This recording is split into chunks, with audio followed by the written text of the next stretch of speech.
So I got around to playing the Killing Chaos game for the first time. I'm here to kill chaos. That's my mission. I only know one thing. I want to kill chaos. Stranger of Paradise Final Fantasy Origin, a reimagining prequel to the very original Final Fantasy. Published by Square Enix, but developed by Team Ninja, the studio behind the Neo games, so it really plays a lot more like those titles, but let's face it, it's all about the brand. These are video games, entertainment, they needed a brand. They couldn't just call this game Stranger of Paradise. It had to stand out, so what's the brand? Bam! Final Fantasy. Yeah, that'll get people's hands on the controller. If the next Final Fantasy game looks like this, the community would still be all over it.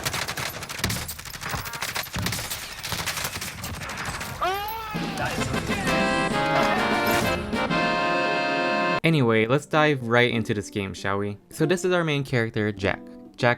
And what's his deal? My mission is to kill chaos. That's all I know.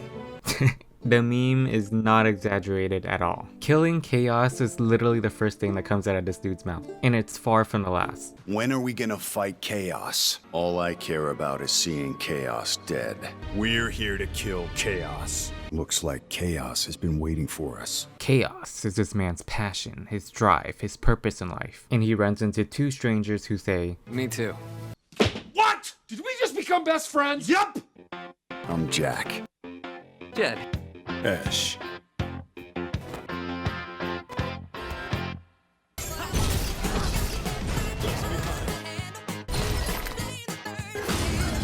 Maybe I was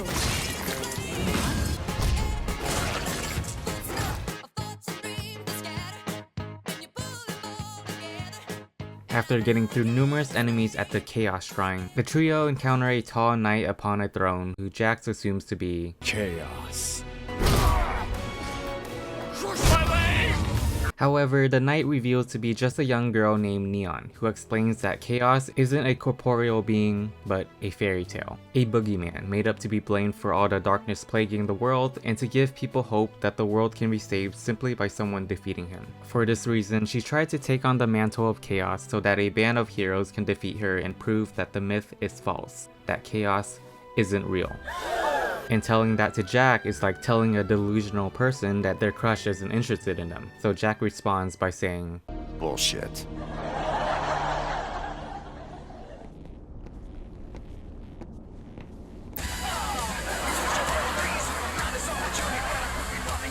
The four of them then all return to the kingdom of Cornelia, where the king proclaims them as the four warriors of light, who shall arrive when darkness veils the world as the prophecy foretold. The king tasked them to cleanse the four elemental crystals all corrupted by darkness in order to bring balance to the world. However, Jack's like, but that's not killing chaos. What about chaos? And just exactly as Neon explained earlier, the king tells him, Chaos is only a tale, passed down from our forebears to give the people hope. You will not find him.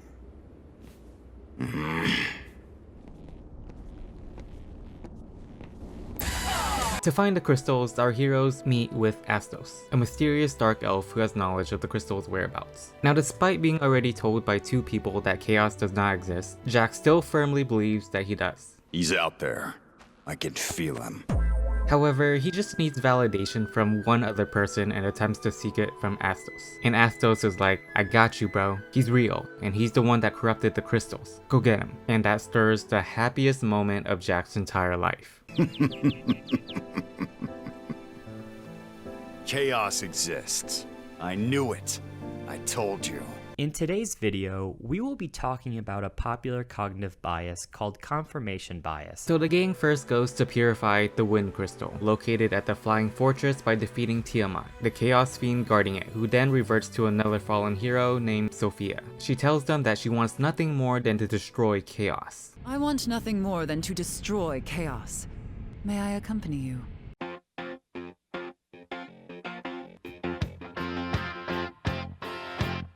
you're in. This man does not care if you stole his fruit snacks or murdered his entire family. As long as you want to kill Chaos, he will accept you as a person. So at this point, all the main characters have been assembled. From here, the game will have players go from crystal to crystal for quite some time without much else transpiring, so I want to now take this moment to critique the game for a little bit. Now, although Stranger of Paradise features a fun, challenging, and satisfying action combat system, finishing enemies with soul bursts never gets old.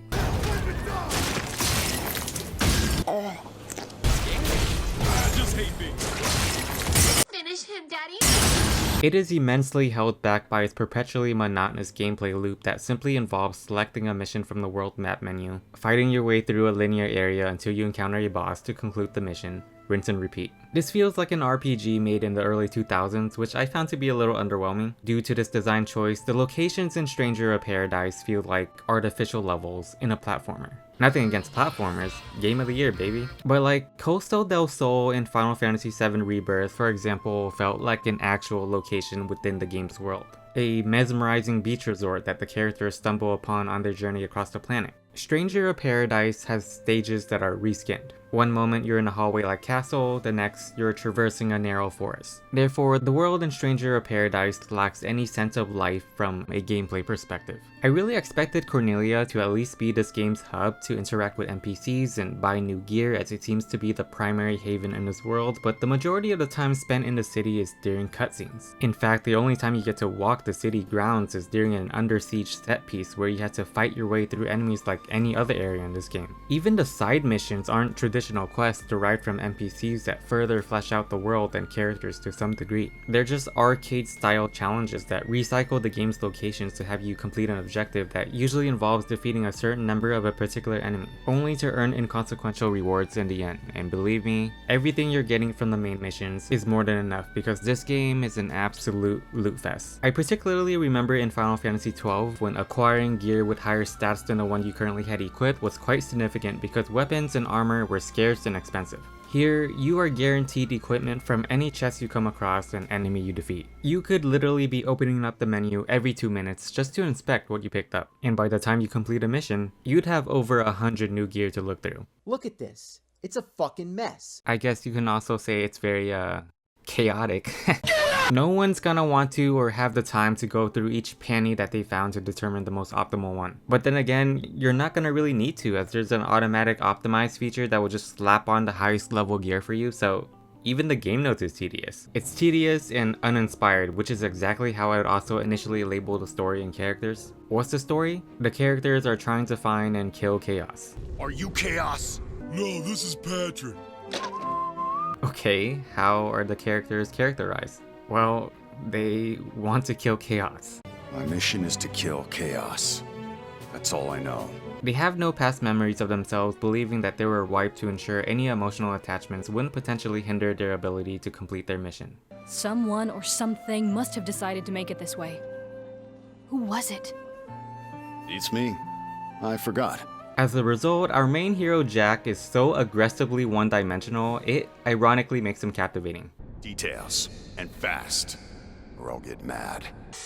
He's angry, focused, and on a mission. He's trying to get the job done. You try to talk about feelings or anything remotely unrelated to the mission, he will shut that shit down. You might not like this, but you know I like to speak my mind. Let's go.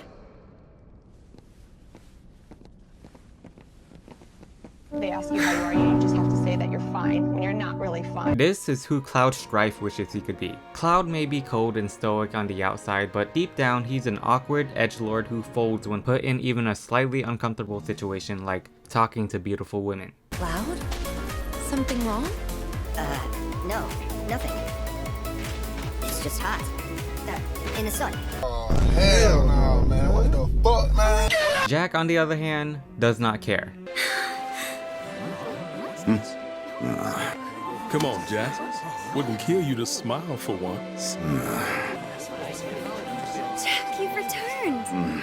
Hey, Jack. What do you think of Princess Sarah? What? At least it's not talk of the past. I'm asking about you now. I've got no interest in her as a person. Sarah!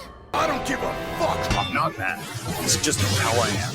He unintentionally provides so much comedic energy that it miraculously manages to make this paper-thin plot adequately engaging. Like, I actually wanted to see this journey to the end. I wanted to see Jack find and kill Chaos because he keeps talking about it. I need chaos.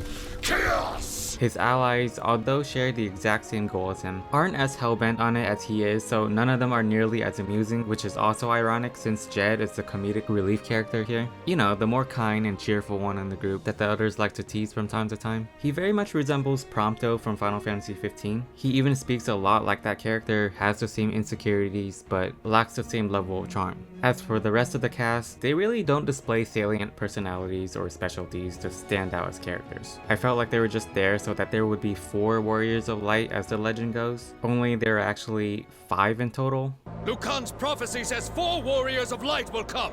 4! One of you is an imposter! I'm sure the game will eventually be able to address this mystery, so let's jump back into the story to find out, and this is where I'll start getting into heavy spoilers, so if you haven't played the game and don't want spoilers, fair warning, alright? So with each Chaos Fiend that our heroes slay guarding the crystals, they recover more and more fragments of their memories from the dark mist expelled from the monsters, such as glimpses of where they really come from, which eventually develops enough curiosity in Jack to frustrate and shift his priorities for the very first time. What was that white room? Where did I come from? That feeling's gone. My drive, my purpose, it's not there anymore. You see that? That's character development right there. Jack begins to go through an existential crisis, so he returns to Astos to give him a reason to live. An enemy to fight, because fighting is all he has ever known. Can you do that? And Astos is like, I got you, bro. So stupid. Upon Astos' defeat, of course, the dark mist expelled from his body is finally enough to reveal the full picture. Lore dump time. So it turns out that Jack and his friends are strangers. He said it! He said it! They are otherworldly agents tasked to travel to Cornelia by the Lufenians. Now, Lufenia is an advanced civilization from a different world or dimension that has been trying to make their society a paradise. There it is! And they have been using the world of Cornelia as an experimental dumping ground to achieve that goal. So what they do is they dispose darkness into Cornelia and then dispatch strangers, such as our protagonist, to destroy the monsters that the darkness creates whenever it becomes too powerful for the light. The goal here is to find that perfect balance between light and darkness to prevent chaos. The concept of instability and destruction, which is ultimately what the Lufenians are trying to prevent in their world. So Jack and his friends have been sent to Cornelia many times before, though their memories get erased on every deployment to ensure they don't tamper with the experiment in any way. However, distasteful towards Lufenia's manipulation of Cornelia, Jack has actually befriended and plotted with Astos, who's revealed to be an observer for the Lufenians to find a way to break Lufenia's hold over Cornelia in a previous deployment. Since Astos' memories don't get erased due to the role he plays, Jack entrusted him to guide him and his comrades to break the cycle somehow, which is something Astos has been doing this whole time. Kinda. Now, the sizable darkness released from his body manages to quickly spread throughout the world. In response, Jack and his allies rush back to Cornelia but are unable to save the residents, including Princess Sarah. As she dies in Jack's arms, he begins to remember that the two of them had actually fallen in love during one of his previous deployments. I'll never forget you. You sure about that? Of course I am. You never forget your first love. Oh. Jack, you've returned. Hey, Jack. What do you think of Princess Sarah? I've got no interest in her as a person. Seeing a moment of vulnerability from Jack, his friends use this opportunity to attack him. Are you crazy? Forcing Jack to kill them all in self-defense. Why? Because now overwhelmed by grief, Jack succumbs to, embraces the darkness burgeoning in his soul, becoming the one thing he has always hated. Chaos. What? But this whole time he's been talking about killing chaos and now he becomes chaos and yeah, I know. Calm down. This has been the master plan from the very beginning. To create grueling but ideal conditions to grant Jack his memories and the power to go up against the Lufenians. To become the instability that they fear, that they can't control. Wasting no time, Jack uses a portal to cross over to a Lufenian research station that monitors Cornelia to confront them. And they see that their best agent has not only been compromised and contaminated with chaos, but he is pissed. Agent Jack Garland, can you hear me? Who the fuck do you think you are? Arrogant bastards! Wanna play God? I won't let you! I'll rip that power from your hands and make it my own! Things are getting pretty serious. He is mentally and physically unstable, and as an attempt to stop him, the Lufenians send in the Darkness Manifest, the sum of all world's fears, also known as Chaos. And Jack's like, no, you're not Chaos. I am. He proceeds to completely overpower this phony abomination, blocking its attacks like it's nothing. 1 block. 2 blocks. Oh my god, Jack is so cool. And absolutely decimates it. With their best line of defense eradicated, the Lufenians have no other choice but to sever the link between their world and Cornelia, and by doing so, Jack has won. He has freed Cornelia from the shackles of Lufenia, but at the cost of everything. All his friends, the woman he loved, and himself, having to become the darkness he has always despised. Which also leads to his realization that he and his friends were never the warriors of light. Jack then uses a Chaos Emerald he took from the Lufenians to pull himself back 2,000 years in Cornelia's past and meets with his fallen comrades who have now become the 4 Chaos Fiends. While contrived, that explains why there were a total of 5 protagonists. The 4 friends are the 4 Fiends, and Jack, whose last name is Garland, which is revealed towards the end of the game, is the same Garland that's the main antagonist of the original Final Fantasy. Prequel energy goes hard. From here, Jack vows to be the biggest threat he can be to the world to elicit the rise of the true warriors of light. Heroes of pure heart and soul to defeat him, because only then will the world be truly saved. For 2 millennia, he patiently sits and waits in his throne room for these mythical heroes to come forth, and in time, they do eventually arrive at his doorstep. The song My Way by Frank Sinatra starts playing in the background while the credits begin to roll. And if that isn't a tragic masterpiece of an ending, then I don't know what is. The story totally kicked into gear in its 3rd act, which was a pleasant surprise because it starts off so extraordinarily one-noted in every aspect, but that was the intention. The story demanded itself to appear depthless for it to really hit home once the revelations unravel. For a game that's known to be a meme, it actually has a pretty harrowing narrative with some real heart to it. It's so heartbreaking to think that the Princess Sarah that will come in this timeline in 2,000 years would probably never know Garland is Jack, a man she had genuine history with. And not only that, but Jack would have to come to her kingdom, slaughter her people, and kidnap her, antagonize her, to bring about the Warriors of Light so that they can defeat him to save her along with Cornelia in its entirety. Publicly revealed as the villain, but is truly the one that delivered the world from darkness. He has every right to just tell the Warriors, "You're not the real heroes. I'm the real hero." This is one of those stories that would be interesting to fully experience again to catch all the subtle details after getting the whole picture, because when this game begins, Jack is in his nth deployment. He's been to Cornelia numerous times, but it's all new to him just as it would be for first-time players because his memories get taken away. However, in the loop that this game covers, Jack has already set a plan in motion to break the cycle. And it's cool because he's not aware of it, but slowly remembering is part of the plan, and you can better spot the subtleties as you're going through a subsequent playthrough. As I was playing, I was even wondering, like, why does Jack have a random phone or MP3 player when this is a medieval world with knights and pirates and shit? But then you eventually learn he's from a different world with more advanced technology, so... Although, when looking at some other details, there are certainly things that don't entirely add up. Like, their ploy to have Jack become Chaos wasn't successfully executed because they really laid out the groundwork and everything was well thought out and calculated. No, it was due to a number of conveniences. For instance, Princess Sarah wouldn't have died if Astos didn't expel an excessive amount of darkness upon his death, and the only reason he did expel that much darkness is due to him bottling up a lot of hate from Jack not remembering him as his friend. But remembering him was something that Jack intended to do. He promised he'd remember him in a next deployment, so what exactly was gonna be the plan if he did remember him? You know, things like that will just make you have to go whatever, but plot holes aside and everything, this game has the framework of a compelling enough story. For me, it managed to stick the landing with its ending that reframes nearly the entire narrative. The story's smarter than it lets on, and it's a matter of whether players decide to stick with the game long enough to reach that significant plot point. It's unfortunate that this game didn't get a lot of buzz because I'd say it even gives some mainline Final Fantasy entries a run for their money. It's also a title that supports online co-op, so you can play with friends, kill chaos, and laugh at the memes together, which is a luxury I didn't have because... pretty decent stuff. I did not like it. So yeah, that's Stranger of Paradise Final Fantasy Origin. Let me know what you think of the game. If not, just type in chaos down in the comments. I want this comment section to be full of chaos. Make it happen. Or I'll get mad. Alright, see ya.